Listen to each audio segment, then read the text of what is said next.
ukomeje gukurikirana ibiganiro byacu nta dusanga kuri Good People Show, kora subscribe like share video gukomeza kubana mu biganiro byinshi bitandukanye. Mama ari kumwe nanjye Shackman nk'ibisanzwe, nta wundi muzajya muri kumwe ningewe tuzajya duhorana mu biganiro byinshi bigiye bitandukanye.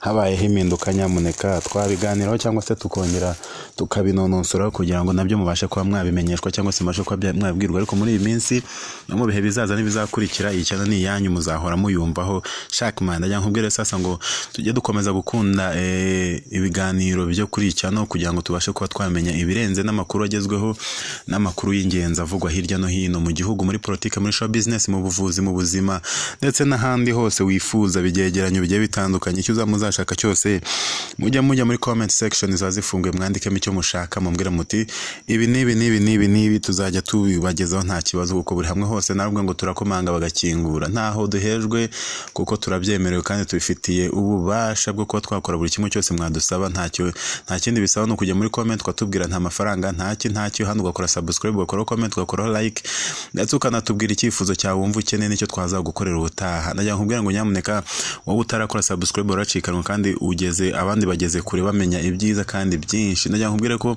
wameze gushimira abantu bakoze subscribe uyu munsi, rwose muri benshi cyane mwakoze subscribe muri abantu basaga 20 ndakeka aribo bantu biyongereyeho kuri uyu munsi wonyine, kugira ngo mbabwire ko ibintu babiri ku rundi rwego, babigeze ku rundi rwego. Nyamuneka najya mbabwire ngo izi ni inkuru tuba tubagezeho kandi namwe ko mukora subscribe bitugaragaza ko mutwishimiye cyane. Najya mbabwire ngo sasa niba utarakoze subscribe waracikanwa, kandi ikindi nkubwira ko niba warakoze na subscribe nyamuneka jya ucishamo koreho ka like, kuko ni biri mu bintu bituma iki biganiro byacu biboostinga bikagera kure. Mu gihe dukoze ikiganiro kikagera like nyinshi, bigaragara ko kuri YouTube ko ibiganiro dukora cyangwa se ibintu byose tuvuga ari ibintu bizima cyangwa se byiza, bigaba byagera kuri benshi kandi kuri bose. Ndakeka rero utakifuza kwihanga ibyiza nk'ibi ngibi bisangira wenyine, jya ukoraho like kugira ngo na mugenzi wawe bibone, kandi birangiza nurashaka wongera ukoraho na share, nushaka ukatema kandi kantu ugashyira ahandi hantu mu gihe kagira icyo kagufasha, cyangwa se ugapostinga ku mbuga nkoranyambaga zose. Nta strike tuzigera tugutera no wagashyira kuri YouTube, nta kibazo, upfa kuba washyizeho aho wagakuye gusa kari kuri Good People Shows. Nyamuneka najya mbabwire rero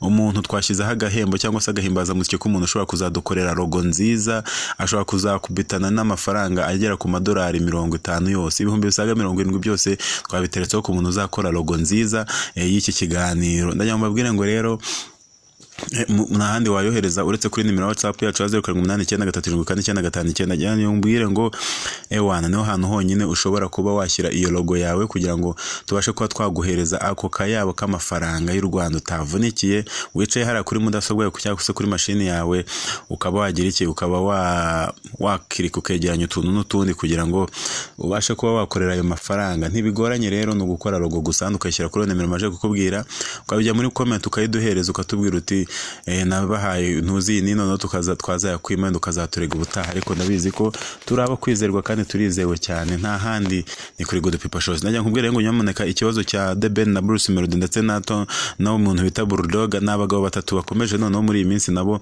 saga yabisa nishaka kuzamuka, dore ko bimwe mu binyamakuru biri kwandika ku nkuru zabo za buri munsi, aho buri wese adatinya kudisinga undi cyangwa se ntatinye kuba yabwiza undi ukuri bitewe n'ibibazo bahuye nabyo cyangwa se mu bibazo bagiye bahura na ubwabo hagati yabo. Kuko umwe aravuga ati runaka twakoranye indirimbo ntiyayisohora, undi ati nawe ati twakoranye indirimbo ntiyayisohora. Se ikibazo nibo cyangwa niwe Bruce Melody na Bulldog mu batatse gukorana indirimbo na The Ben bikanga?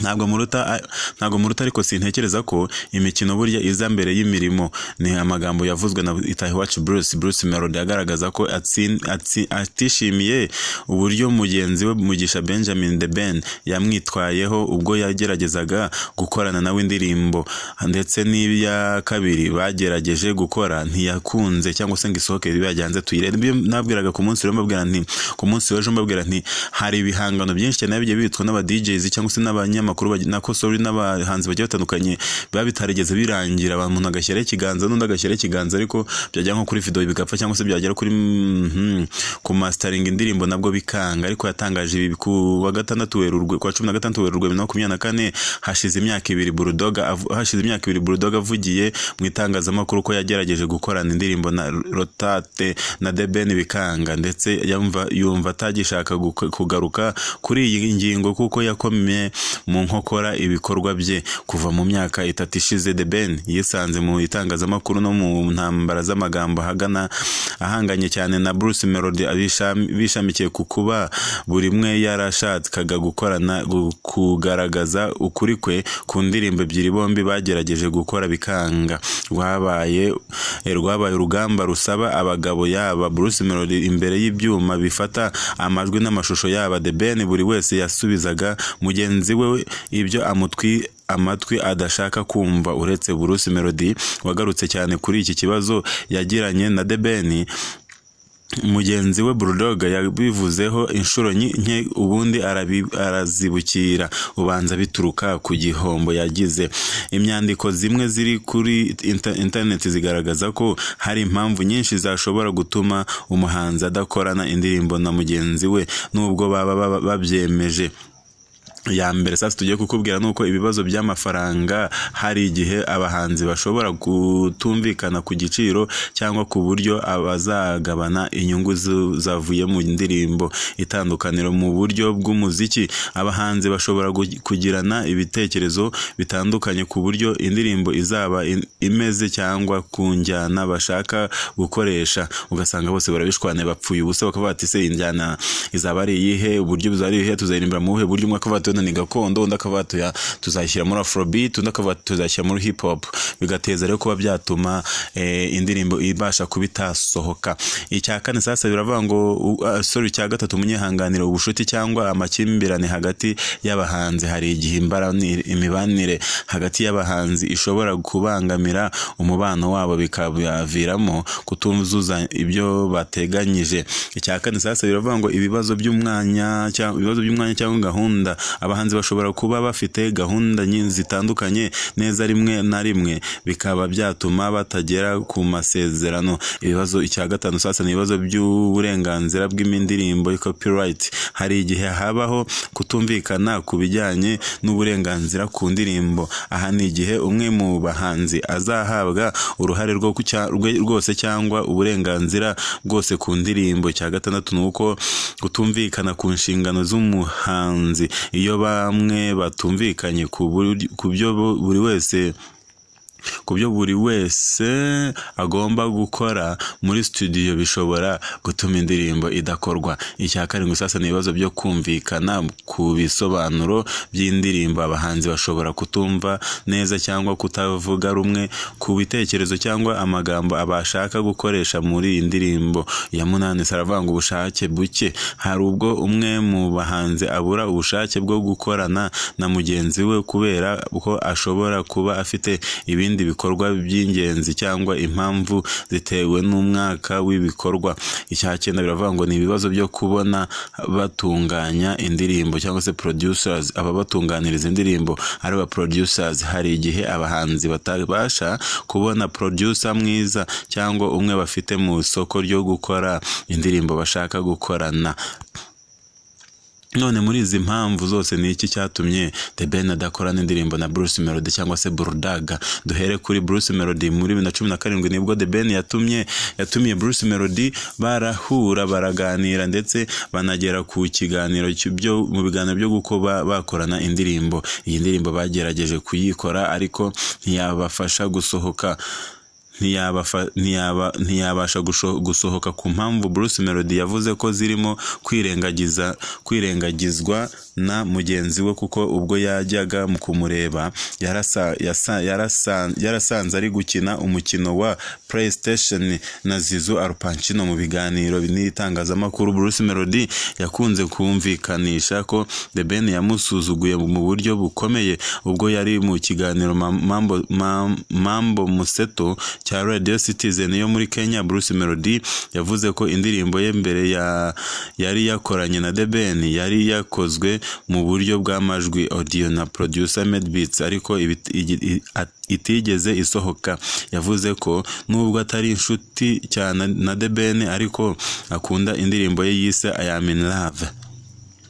ati ibyo twarabigerageje gusa nabonaga atari mu mujyo wabyo, asa n'utiteguye. Twarahuye tujya muri studio turi kumwe na Medbeats, yarampamagaye ambwira ko twakorana indirimbo, turahura gusa ubwo nari mpageze mbona arahuze cyane. Yakomeje agira ati nakoze ibyo nagombaga gukora, bamfata amajwi y'igice cyanjye ndagenda, ntiyongeye kumpamagara. Umunsi azumva akeneye kuyishyira hanze njye nta kibazo ndahari.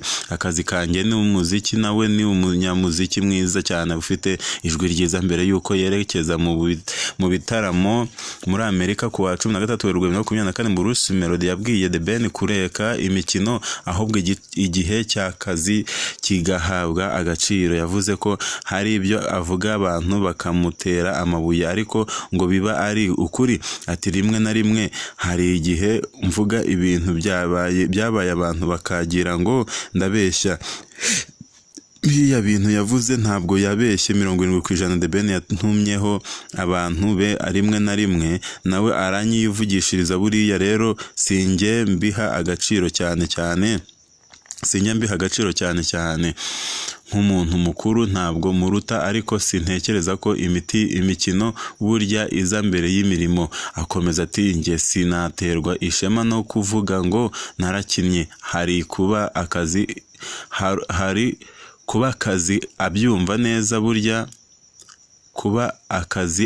neza burya akazi karabanza. Iyo umuntu adakora burya ntanahembwa, kandi burya gukena biva ku kuntu umuntu yitwaje umwanya afite n'ukuntu awukoresha.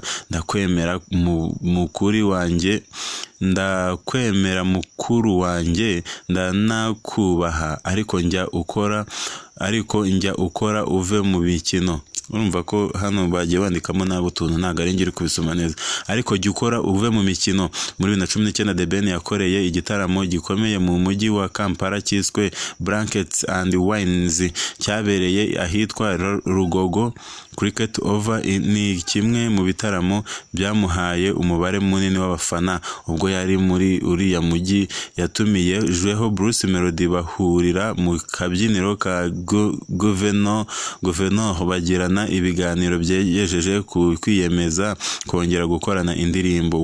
Waganiriye na Inyarwanda ati ubushuti bw'aba bahanzi bwamaze igihe nubwo bwaje kuzamo agatotsi. Bahurira muri Uganda byari biturutse ku butumwa The Ben yarehaye Bruce Melody. Bahurira mu kabyiniro ka Guverinor biyemeza kongera gukorana indirimbo umunsi umwe. Mu mwaka wa 2021 Bruce Melody ari kumwe na producer Element, Ken Soul ndetse na Jado Kabanda wari umujyanama we. Basuye The Ben kwirebera mu mujyi wa Kigali aho yari atuye. Rwari urugendo rugamije kwagura ubushuti bwabo bombi. Mu rugendo rwabo bitwaje ibyo kunywa birimo na Hennessy. Ibiganiro byararoshye kugeza ubwo batekereje kuba bakorana indirimbo isubukura iyo bari barakoze muri 2017 ntisohoke. The Ben wari wakiriye abashyitsi, asanzwe azi guteka, yemeranyije na Bruce Melody kujya muri studio ya Country Records iherereye i Nyamirambo. Icyo gihe Element yari akibarizwa muri Country Records, ndetse hari imwe mu mishinga y'indirimbo ya Bruce Melody yari afite. Uwaganiriye na Inyarwanda ati bageze muri studio Bruce Melody yumvishije The Ben indirimbo yitwa Duca Agashene yashakaga ko ariyo The Ben aririmbamo. Yari nziza ariko amagambo menshi yagize akomoza ku bishegu, kandi The Ben si wo murongo aririmbamo. The Ben yumvaga indirimbo ari nziza ariko atemeranya n'amagambo ayigize, birangira atabashije kuririmba muri iyi ndirimbo, bituma indirimbo yabo ya kabiri itarigeze ijya hanze. The Ben yavuze ko yahuye bwa mbere na Bruce Melody mu mwaka wa 2017 mu mwaka wa 2017 ubwo yari akiri kumwe n'umujyanama we wa mbere. Icyo gihe bari bataragira n'igitekerezo cyo gukorana indirimbo na The Ben. Ati naramuhobeye bimwe ajya avuga ngo naramukanze, naramuhobereye ndamubwira muvandimwe ndagukunda kandi ndatekereza ko uri umwe mu bafite amahirwe y'intangiriro nziza. Icyo gihe ahura na Bruce Melody yari ataragera ku bihangano byinshi kandi yamubwiye ko afite inkoni izamufasha kugeraho ashaka. Ati iryo jambo naramubwiye nti ufite inkoni genda ukore ibintu bidasanzwe. Yavuze ko amagambo yamubwiye muri Uganda yongeye kuyasubiriramo ubwo bari mu mujyi wa Washington muri Leta Zunze Ubumwe za Amerika mu gikorwa cya Rwanda Day ku itariki 23 Gashyantare 2024. Bruce Melody yakomeje guhanyanyaza igihe kiragera abivamo. Ku wa 30 Gicurasi 2024 Bruce Melody yatangaje ko yafashe icyemezo cyo kutazongera kuvuga ukundi kuri The Ben kuko yagerageje uko ashoboye ariko biranga. Yabaye nk'umusamariya mwiza avuga ko biri mu rwego rwo kwiha amahoro. Ati kugira ngo rero nirinde ibyo bintu kubera kuko murabikuririza mukabikoraho ubutumwa bubiha uburemere budafite ntabwo nzongera kuvuga kuri uwo muhanzi, ntabwo nzongera kumuvugaho. Ntekereza ko kwicecekera byatanga amahoro kurusha gutanga ibitekerezo bifite uwo byabangamira. Ndarega The Ben ngo turapfa iki koko, twakoranye iki